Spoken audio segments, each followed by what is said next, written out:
Noong Miyerkules, nagbigay na ng concession speech sa bansa si US Vice President Kamala Harris. Ito ay sa kabila ng walang pahinga at mabilisang pangangampanya na hindi naman napigilan ang pagbabalik ni Republican Donald Trump sa White House. Kasama natin muli ngayon, live si Myla Simbulan sa Pennsylvania. Myla.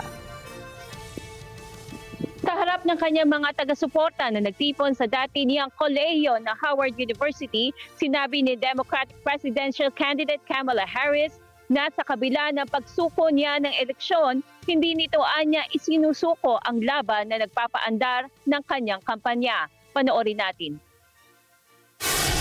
In our nation, we owe loyalty not to a president or a party, but to the Constitution of the United States.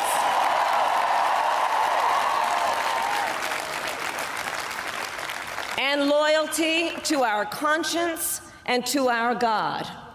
My allegiance to all three is why I am here to say, while I concede this election, I do not concede the fight that fueled this campaign. Ng mga tagapakinig na karamihan ay lumuluha. Ipinangako ni Harris na patuloy nitong ipaglalaban ang mga karapatan ng kababaihan, lalaban ng gun violence at isusulong ang dignidad na para sa lahat.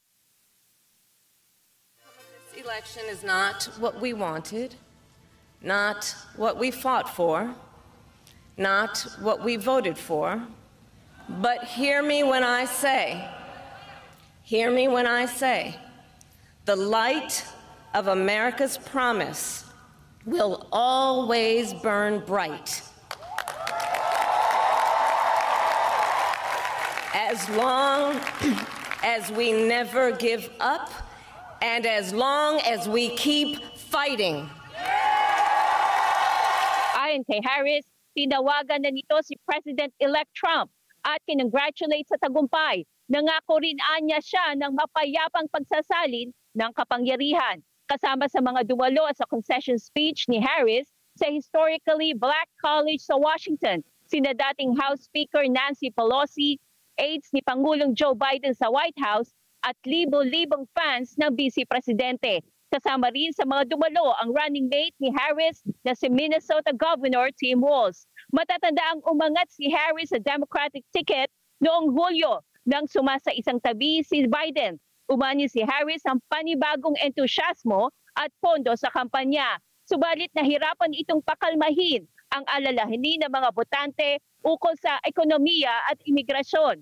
At nito ngang Martes, tinalo siya ng malaki ni Trump na humakot ng mas marami boto kumpara na tumakbo siya noong 2020.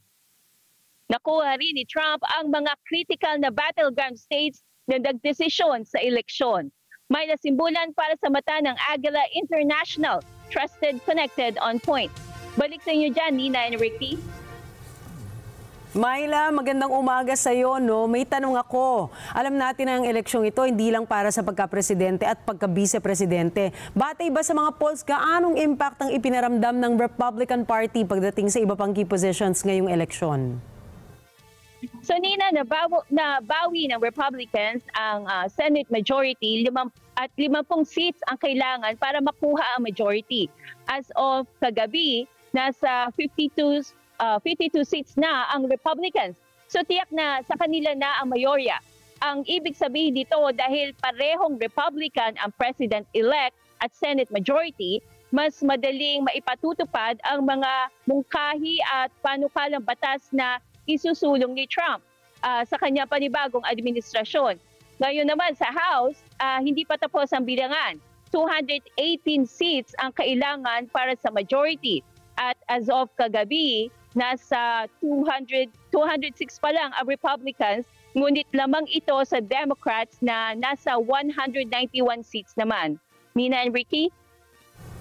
Ayun, kaya I'm sure today, moving forward, ang wish ng mga Amerikano, dahil nga Republicans ang pumuesto, maging best decision yan para sa kanila. Maraming salamat sa iyo, Myla Simbulan, mula sa Pennsylvania, USA.